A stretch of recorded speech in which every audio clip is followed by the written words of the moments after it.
Hegseth goes before Congress to answer the question, does the U.S. control the Strait of Hormuz? I'm your host, Sal Mercogliano, and no, I am not a senator. I am not anything. I am just a lonely YouTuber who has a plucky little channel that talks about global shipping. But what we want to talk about is Secretary Pete Hegseth, the Secretary of War, went before Congress in what was supposed to be a talk about the budget, but he got several questions about the Strait of Hormuz. We've been covering the Strait of Hormuz for quite a while, and we thought we should take a look at some of his answers. Now, we have talked about the Strait of Hormuz consistently here on the channel, and we've used a lot of analogies to describe the Strait of Hormuz. Schrodinger's Strait, we talked about Groundhog Day, we talked about it, duck season, rabbit season type deal, and it's one of the kind of great questions of the world. Is the Strait of Hormuz open? And Secretary Hegseth had this question posed to him by several senators, and his answers were really enlightening. I thought we'd take a moment and just take a look at what he said about the Strait of Hormuz, because he is, by official documents, the highest ranking person within the Department of Defense/War. He is the one that gives orders to the combatant commanders in the field, in this case to Admiral Brad Cooper, and he is the one most responsible for the military to the President of the United States. As a matter of fact, the Chairman of Joint Chiefs, General Kane, is actually technically only an advisor. It is Hegseth, as the Secretary of Defense/War, that has that position. So let's go to the Senate hearing room yesterday and listen to a couple of questions and Secretary Hegseth's answers. If you're new to the channel, hey, take a moment, subscribe to the channel, and hit the bell so you'll be alerted about new videos as they come out. My first question is, Mr. Secretary in General, is there a way to secure the Strait of Hormuz before we fully resolve with the conflict with Iran? I don't think enough has been stated about the blockade and the power of the blockade and the dilemma that our blockade creates for them. They can't move anything out of Iranian ports, and over, I think it's 65 ships at this point have been turned around or disabled. The economic pressure that creates on them greatly outstrips the pressure on us. And we don't use the Strait of Hormuz anywhere near as much as the rest of the world does, or certainly they do. And I think it creates a lot of dynamics for future energy dominance for the United States of America, considering the increased capability that our country has, not to mention opportunities in Venezuela. So we have a range of options, as the chairman and I have discussed extensively, mostly privately, but some in public, to ensure that transit were to continue, should the president or others want us to go in that direction. But ultimately, we control the strait. Because nothing's going in that we don't allow to go in. And trust me, when we look at what Iran's thinking about that, they know they can't break it, and it's very concerning for them. Iran only responds to strength and force. And that's specifically why I asked the question, in that their evil regime, can make their people suffer and hang in there. But if we can keep the pressure on with the naval blockade and navigate the Strait of Hormuz, we can keep the stranglehold on this evil regime and force the type of solution that we need and the kind of verification we need to enforce it. And that's, again, why I asked this question, and maybe both you gentlemen could respond to that. I'm not saying that is what the outcome will be, or, ultimately it's up to President Trump. But what I'm saying, is it possible to keep that stranglehold on with the blockade, even though, the tyrants, the IRGC won't give up right away, and secure the Strait of Hormuz while we continue to put that pressure on them for a result that can work for this country and the world and that's enforceable? And I'd like you to give me some more color on that, both you gentlemen. Sure, I'll take a moment here and talk about pressure. And what you're really alluding to is what the entirety of the interagency is working on, with a hat tip toward Secretary Bessent, Secretary Rubio, and the rest of the interagency. The totality of total pressure, which the military element is just one component on, is what the regime in Iran is feeling right now. And I think there's no shortage of ability to hold that pressure. The decision on for how long to hold that pressure is, of course, a political one and within our civilian leadership. But I would highlight that they are absolutely feeling that pressure, not just from the blockade, as the Secretary talked about, but the continuation of sanctions that Treasury and others have put on there, and we retain a range of military options. What General Kane talks about here is an interagency approach. It is not just military. It is defense, it's commerce, it's energy, it's everything. And this is a crucial problem, I think, in the Trump administration right now, because the person who should be overseeing this is the National Security Advisor. The problem is we don't have a National Security Advisor. Well, we do, but it's Marco Rubio. And if you've seen the meme, Marco Rubio does everything in this administration. You cannot put one person in charge of everything. The National Security Advisor, who had been Michael Waltz until they kicked him up to go be ambassador to the UN, basically kicked him out to go do that, should be overseeing this. And the National Security Advisor should be bringing together all those departments to do it. You need somebody in the executive branch to do this. If you're not using the National Security Advisor, the Secretary of State can do it, but the problem is Secretary of State is pulled in so many directions. This would be a job for potentially a vice president or J.D. Vance in this case, or somebody else to have a national security portfolio to do this. And this is my problem, is I'm not exactly sure how this is operating within the Trump White House. We just don't know enough about this. Well, I 100% agree with you, but their ability, the regime's ability to endure pain is significant because they just put it on their people. My point is keeping that pressure on them, but at the same time securing passage in a way where commercial traffic will start moving. That relieves pressure on us and our allies. And that's what I'm asking for more color on how you effectuate that. Senator, there are options for that should we go in that direction. There's a multitude of different directions should the president seek to go that way that we're prepared to operate on. Evidenced by the destroyers that went in and came back out. Exactly. To the great detriment of the limited ability of Iran to defend. I mean, remember, the entirety of Iran's conventional navy is at the bottom of the As with Persian everything Gulf. you do, you start out at a really high level, and then you just get better. And I'm seeing that with this blockade right now, with the way you disabled those last two tankers. I mean, you're getting better at blockading. And again, that's why I'm looking for continued options to secure traffic in the Strait while we continue to put pressure on Iran. So the Secretary doesn't spell out, and you don't expect him to spell out in an unclassified hearing, what are those military options that the U.S. can do. But one of the big problems, I would argue, is any of those options involves ending the ceasefire. You're going to have to go into Iran itself with aircraft and weapon strikes to knock them out. Now, we've done that. We did that with the destroyers, the 3 destroyers that went into the Persian Gulf to bring out the 2 American ships. We used those 3 destroyers to target and destroy weapon sources along the Strait of Hormuz. But this would involve a larger campaign. And again, the Secretary does not go into a lot of details to talk about that. I also want to take a moment here. Senator Hoeven had talked about this, that the blockade is getting better. Well, yes and no. The fact that those ships got into Jask, the 2 he's referring to, which were struck by the F-18s, means they got through the blockade line and got in. Now, the U.S. could have let them through, let them go to Jask, and then knocked them out. That's a definite possibility. Or if the ships got through because, again, U.S. ships were thin because, again, we do not have a massive armada here. We have a lot of Navy forces here. We certainly do. At least, I think, a baker's dozen of Arleigh Burke-class destroyers. But even them, that may not be enough. And so, the U.S. blockade has its limitations. Everything has limitations. I think we need to acknowledge that. The next question came from Senator Coons from Delaware, and I really liked his level of approach. I thought he was really interesting because one of the things I think Coons tried to do was be as level-headed as you can. We don't typically get that all the time, I know, in the U.S. Congress. But Coons here tried to do that, and he asked the question, didn't get a chance to answer it, but then it's picked up again later on. Mr. Secretary, I'm just going to follow up on the questions I asked in my first round and the questions that had been asked by members of both parties.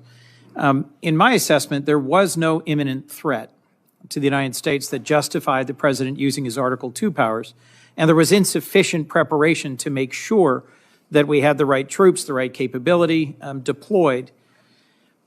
There used to be a consensus in national security that America should only go to war when there's an imminent threat to our national security, when all other options have been exhausted, and when we have clear objectives and a plan for how it ends. As General Kane testified, the military was given 3 clear goals: sink the Navy, attack and destroy the ballistic missile launchers, and degrade their defense industrial base, and you've accomplished those. But President Trump celebrated regime change after saying that regime change was the real goal. And our NATO allies have delivered. They have allowed overflight. They have allowed projection of force despite not being consulted. You said just a few moments ago, Mr. Secretary, we control the strait. But it's clear that reopening the Strait of Hormuz for commercial traffic eludes us, in no small part because Iran retains a robust stockpile of cheap, lethal Shahed drones, and they are getting help from our adversaries in rebuilding them. What is your plan for reopening the Strait of Hormuz, Mr. Secretary? I would just note that the majority of your question was highly disingenuous and loaded with suggestions that I very much don't agree with. From the beginning, Please feel free, sir, to pick any one of those from the things. beginning, we've been very clear about the military objectives and Yes. the underlying strategic objective, which is preventing Iran from getting a nuclear weapon. Yes. Take, for example, the fact that Iranians' conventional Navy, they had aircraft carriers with Shahed drones on them before this started. They had full-on destroyers and battleship capabilities, none of which they have anymore. And Did the their inability Iranian to- Navy have aircraft carriers? Iranian Navy had 3 drone aircraft carriers. The Iranian Navy They had had 11 launch submarines. platforms for drones, sure. They had 11 submarines. And you've They had sunk a all of the terror regular Navy. Great, good. They retain fast boat capabilities, which they've always had. We understand that, which we can control for and will. We've degraded almost completely their defense industrial base capabilities. The idea that they control anything, you can terrorize something, you can Yes. hold it at issue with piracy, as I've talked about at the Pentagon podium time and time again. Correct.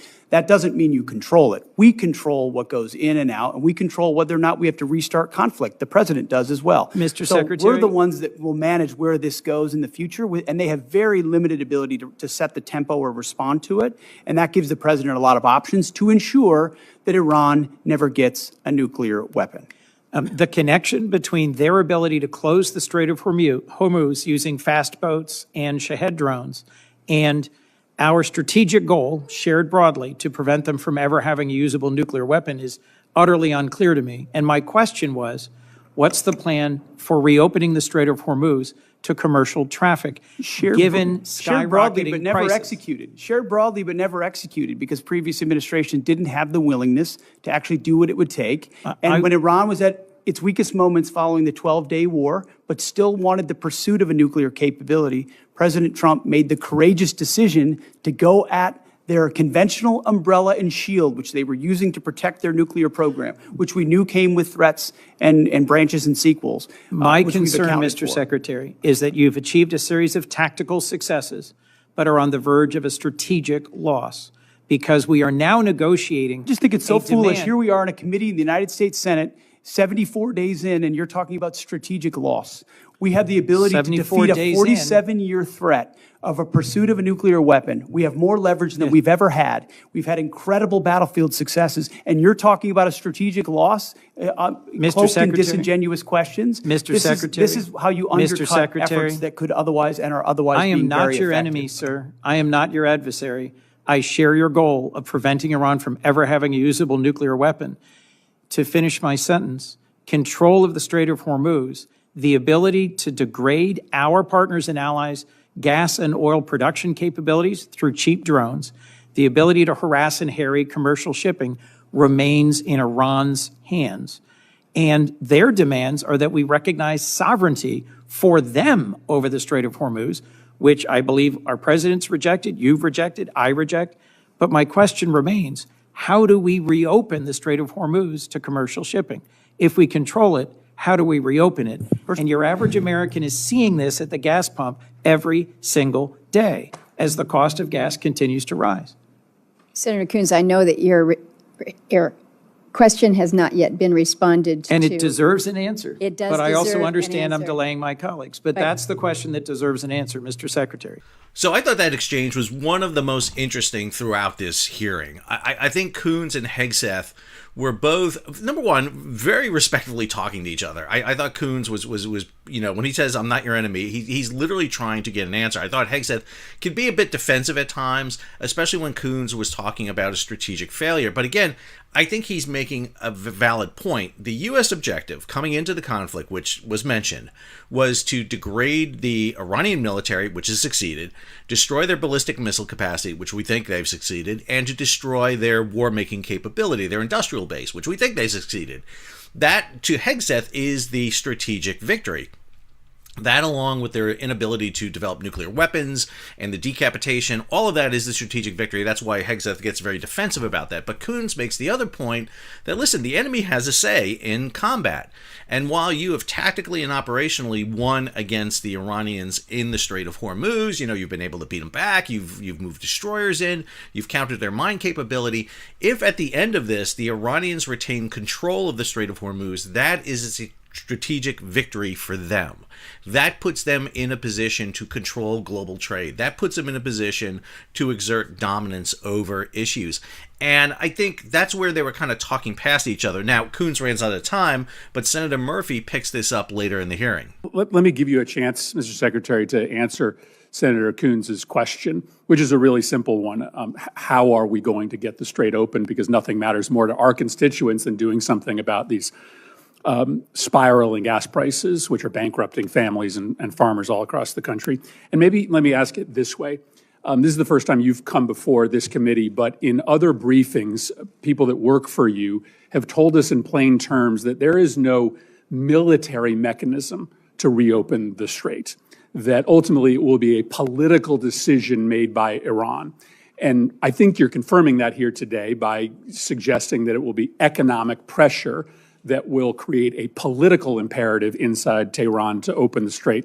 I just want to jump in because I think Murphy hits on a very big point there. I don't think there is a true military solution to this, because whatever military solution you adopt is not going to be 100%. We saw that with the reduction in shipping through the straits back during the tanker war, where we had very high insurance rates, 5 to 10%. We also saw a lot of damage done to ships. I mean, I think we forget during the tanker war of 1980 to 88, there was a total of 414 ship attacks. 55 ships were either sunk or a constructive total loss, and hundreds of merchant mariners killed and wounded.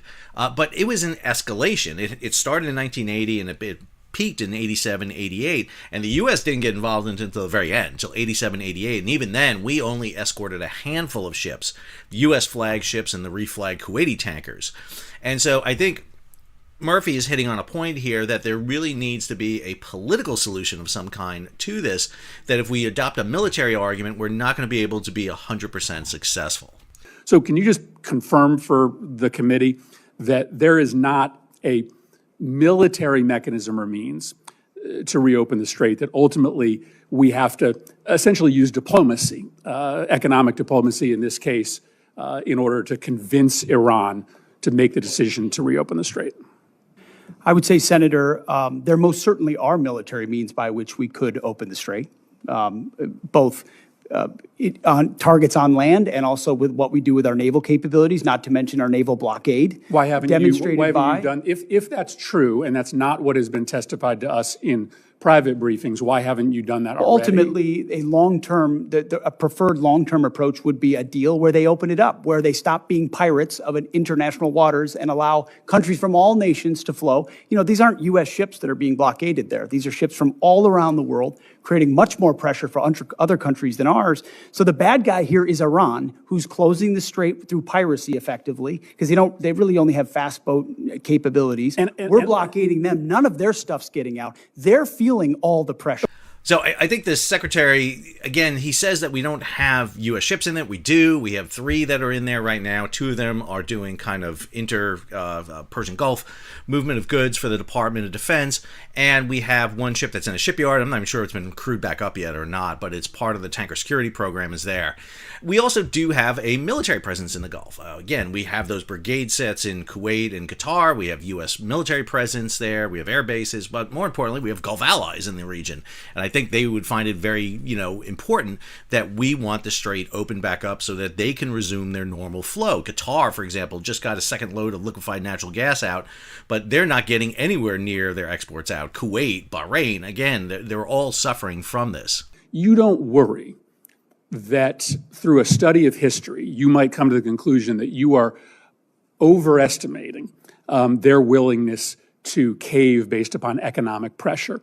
The Russians believed years ago that Ukraine would cave because of the economic pressure they were putting on Ukraine. We thought the North Vietnamese would cave because of the economic pressure we were putting on them.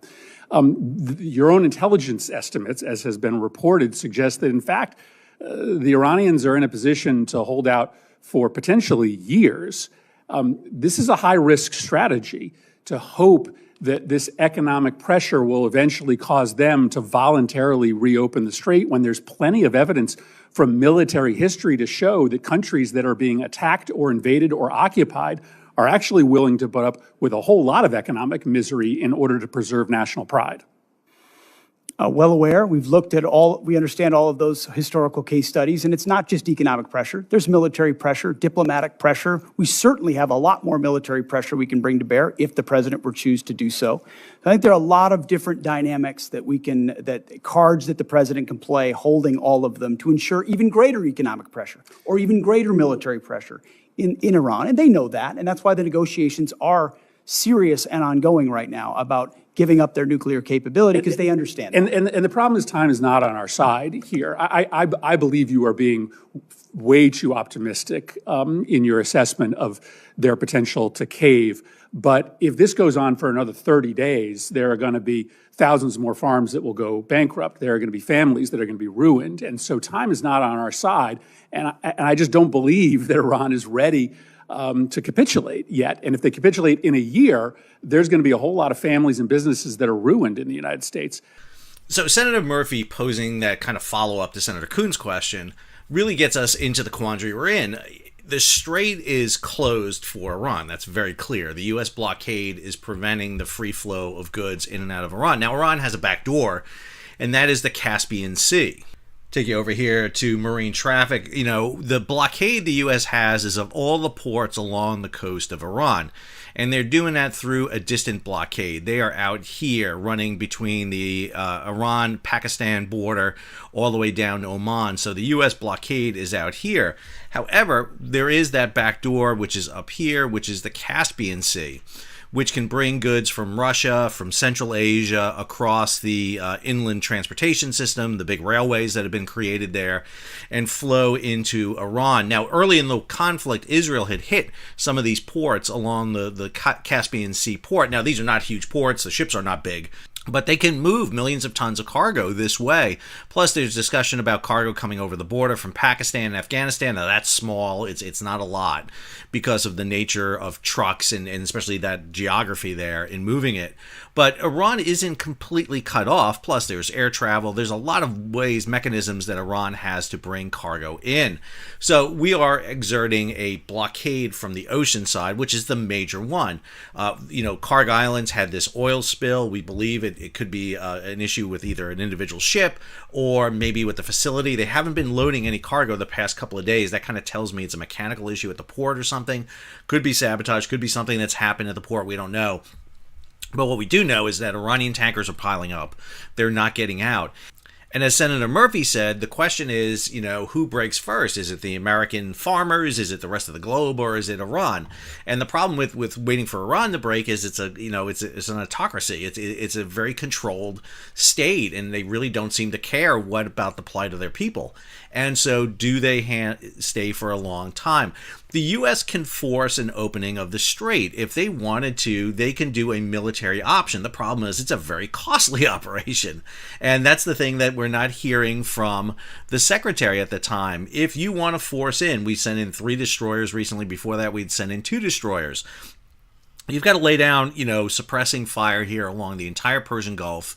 You've got to have ships stationed in here. But more importantly, throughout the entire Persian Gulf, you have to have ships stationed because you're no more than 50 to 100 miles from Iran at any time. So you're going to have ships all the way up here at Basra and Kuwait, all the way through the Persian Gulf, out and into the Gulf of Oman. You can't do that with 13 destroyers. It's just not possible. If you look what we did during the first Persian Gulf War, and even in 2003 in the Iraq War, we had a much larger presence there. 6 aircraft carriers in the first Persian Gulf War, 5 during the second one. We've got 2 out there right now, the Bush and the Abraham Lincoln. Plus, at that time, we were operating in the Persian Gulf. We actually had carriers operating in the Persian Gulf. That's not happening right now because, again, you have a change in technology. You have these Shahed drones, these very small drones that are not enough to sink vessels, but they're enough to damage and cause problems. And if you're a commercial shipping firm, you're going to sit this out for a while. You're going to wait to see what happens. Why risk your ship getting damaged and being out of service for months or potentially sunk when you could wait a few weeks and then you get your ship back and then you can make a lot of profit as everything takes to settle out? Because again, for every day the Persian Gulf is shut, it's going to take a week to reset it back. So we're over 70 days now. So you're talking about over a year it's going to take to reset the global economy. We're a billion barrels of oil short in the global economy because it's bottled up here in the Persian Gulf. Not to mention everything else: liquefied natural gas, liquefied petroleum gas, fertilizer, helium, sulfur, ammonia, you name it, it's all bottled up in here. And again, this is the key thing. While the secretary can talk about the fact that, listen, we don't get a lot from it, the global economy does. Get away from the idea that 20% of global oil comes from the Persian Gulf. Start saying this: 11% of all trade comes through there. I mean, over 1/9 of global trade comes out of the Persian Gulf, and we have kind of cut that off, and that's a major problem. Yeah, you can move some oil in pipelines, but a lot of the other products you can't. That becomes the problem. And what we're doing a lot of times is putting band-aids on the global economy. We're creating a big hole that's going to take a long time to fix.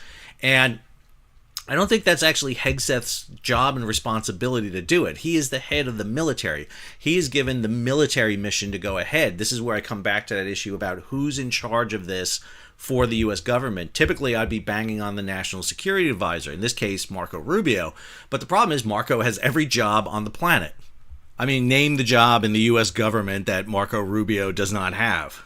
I mean, his desk nameplates have to be insane in terms of the numbers. I mean, it's a great resume builder, don't get me wrong, but it's a lot of responsibility. And the question becomes, who is overall responsible for driving this mission? Is it Hegseth? Is it Admiral Brad Cooper? Or where's the direction coming from? I mean, ultimately it resides at one person. That is President of the United States, Donald Trump. He is the ultimate arbitrator here of this because it was his decision, along with Bibi Netanyahu, to initiate the operation against Iran. And now we're, 70 plus days into this operation. The Persian Gulf has been shut down. The Strait of Hormuz has largely been shut down. Yes, the U.S. can claim control of it, but it's a control of what Iran flows. Iran, meanwhile, has control of what flows in and out of it from their sake in the Strait of Hormuz. Any sort of confrontation comes with military potential. Do you put Marines ashore? Do you force shipping in? I mean, you're going to have attrition. You're going to have ships hit. There's no question about that. During the tanker war, we had ships hit. Let's not forget the Stark, before the start of the escort operation, got hit by 2 Exocet missiles fired by Iraq. We had the Samuel B. Roberts, which was mined by the Iranians. We had 2 tankers that were hit, the Bridgeton by a mine, the Sea Isle City by a missile. And then we had full-out combat in Praying Mantis between the U.S. Navy and the Iranians. And that actually resulted in the destruction of a good chunk of the Iranian Navy, their platforms out in the Persian Gulf, and unfortunately an Iran Air airliner that strayed into the area and got shot down by the USS Vincennes. It was a nasty, nasty fight, and it ended very quickly, but then that's what initiated U.S. involvement, arguably, in the Middle East. There's an argument to be made that U.S. escort operations during the tanker war will lead to the issues that eventually end the Iran-Iraq war. It leads Iraq to get into the fight with Kuwait, and they invade Kuwait over issues of money and oil drilling. That leads to U.S. response, leading a coalition in to liberate Kuwait and defend Saudi Arabia.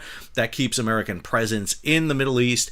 After that period of time, because of the development of nuclear weapons by the Iraqis, and that leads eventually to the emergence of a group like Al-Qaeda that attacks the United States on September 11, 2001. So all these issues come with a lot of burdens to them, and you got to be thinking, multiple moves ahead here, and I'm not exactly sure that we're getting the full issue. If you ask Secretary Hegseth, how are you going to open the strait, he's going to give you that military plan. Well, he's not going to give you the military plan because it's confidential, it's secret, they're not going to tell you that. But I think there's got to be a larger strategic plan here. And I think when they talk about the economic, the diplomatic issue, then that's above the military issue. And that's who needs to be asked this question. I hope you found this video informative and gave you a little bit of background in what is happening regarding the U.S. operations in and around the Strait of Hormuz. It can be confusing, and I didn't want to make you sit through an entire congressional hearing, so we kind of weeded it out here for you. If you can, support the page. How do you do that? Well, you can subscribe to the channel and hit the bell to be alerted about new videos when they come out. You can hit that thumbs up. You can share it across social media, or if you can, support the page. How do you do that? You hit the super thanks button down below where you can contribute directly to the page, or head on over to Patreon, become a monthly, yearly subscriber. You get these videos without commercials. You get them a little bit early. I'll post material there directly for my Patreons. Also, you can follow the channel on social media. We're on all the platforms. You'll see them below in the show notes. We're on Blue Sky. We're on Twitter. We're on Facebook. I'm on LinkedIn. And we post these videos over